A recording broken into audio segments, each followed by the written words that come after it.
Este fin de semana salieron a marchar y a protestar 500.000 de personas en Tbilisi, la capital de Georgia, nación del Cáucaso. Una cifra enorme para una ciudad de 1 millón de habitantes y un país de 3,7 millones. Todo ocurrió en torno a la Plaza de Europa, en el centro de la ciudad. Lo que gritaban era claro: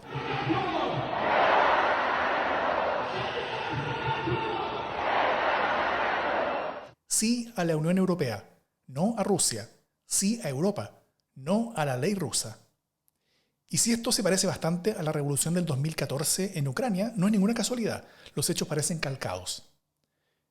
Lo que se protesta en particular es la ley de influencia extranjera, que busca obligar a las ONGs a registrarse como agentes de influencia foráneos si más del 20% de los fondos que reciben llegan desde el extranjero. Esto puede no parecer algo tan terrible. De hecho, muchas naciones desarrolladas tienen algún tipo de esquema de este tipo, como Estados Unidos, Australia e incluso una actualmente en discusión en la Unión Europea.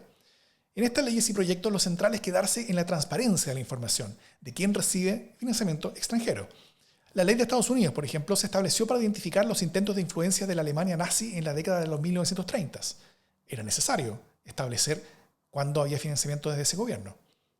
Pero la letra chica de leyes de este tipo, quién la aplica y cuáles son sus objetivos políticos, es algo que hace un mundo de diferencia, ya que en otras naciones como en Rusia, Hungría, Bielorrusia, Egipto o Nicaragua, leyes similares se han prestado para aplastar a la sociedad civil, a las oposiciones y a las disidencias políticas.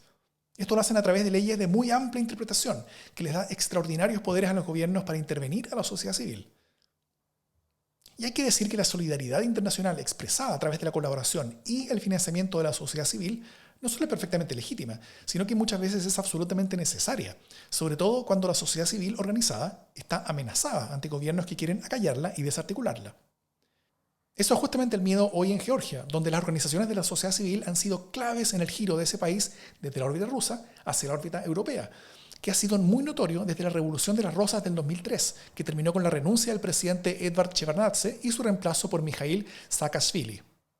Pero ese camino no ha estado carente de interrupciones. El actual gobierno es marcadamente prorruso, por ejemplo, y justamente en ese detalle radican las suspicacias de buena parte de la ciudadanía de Georgia sobre la ley de influencia extranjera.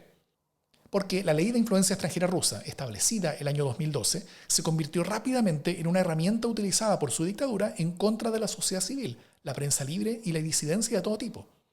Lo primero que hace es obligar a toda persona u organización definida como agente extranjero a identificarse como tal en cualquier interacción de medios. También les impide recibir fondos públicos, enseñar en universidades estatales o trabajar con niños. El secreto de la ley rusa fue su letra, que permitía una muy amplia interpretación. Por eso hoy se definen agentes extranjeros no solamente a quienes hayan recibido financiamiento, sino a quienes hayan tenido interacción o hayan estado afiliados con otros agentes extranjeros. Y se los puede acusar de extremismo, de atentar contra la Constitución, y se les puede confiscar toda su propiedad. La ley se transformó en el vehículo a través del cual Putin encarceló a buena parte de su oposición, como el recientemente asesinado Alexei Navalny.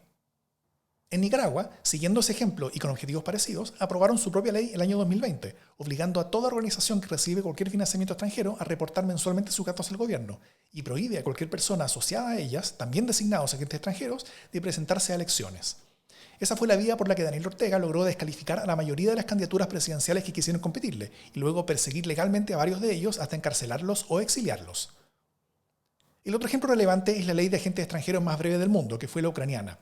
Durante el gobierno del prorruso Viktor Yanukovych, y tras su negativa a firmar el acuerdo de asociación entre Ucrania y la Unión Europea, buena parte de la ciudadanía que quería verse más cercana a Europa y más lejos de Rusia, se levantó en su contra en protestas en noviembre del 2013 en la Plaza de la Independencia en Kiev, renombrada por los manifestantes como la Plaza Europea, o Euromaidán. Para intentar contener las manifestaciones, el gobierno estableció una ley de agentes extranjeros, siguiendo el ejemplo de Rusia. Pero a los 3 meses, las protestas del Euromaidán se habían convertido en la revolución de la dignidad. Yanukovych huyó del país, el Congreso lo removió del poder en una votación unánime donde participó el 73% de los parlamentarios, y la ley luego fue rápidamente derogada, marcando el giro definitivo de Ucrania hacia Europa y los valores de la democracia. Razón por la que Rusia inició ese año su intervención armada, primero a través de actores irregulares que ocuparon Crimea y parte del Donbass, y luego el 2022 transformándola en una invasión a gran escala que hasta ahora ha fracasado en su intento de recuperar Ucrania hacia su órbita de influencia.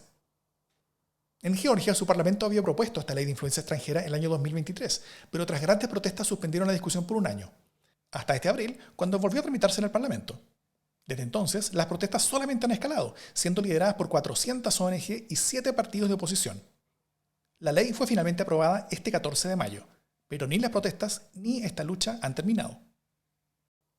En juego está la sociedad civil organizada de toda la nación, la ilusión mayoritaria de ser parte de la Unión Europea en un futuro cercano y los valores cada vez más arraigados en torno al deseo de ser parte de una sociedad abierta, libre y democrática. ¿Qué sucederá? Normalmente, cuando gobernantes prorrusos enfrentaron fuertes protestas, lo que hacían era solicitar ayuda armada de Rusia para aplastarlas. Así hizo Assad de Siria tras la primavera árabe, o Lukashenko tras robarse las elecciones de Bielorrusia en 2020, o Yanukovych en plena revolución de la dignidad en Ucrania en 2014. Lo diferente de esta ocasión es que las Fuerzas Armadas rusas están bastante ocupadas y no estarán disponibles para prestar ayuda. Así que, ¿en qué terminará todo esto? Dependerá finalmente de Georgia, de su sociedad civil, de sus ciudadanos y sus instituciones.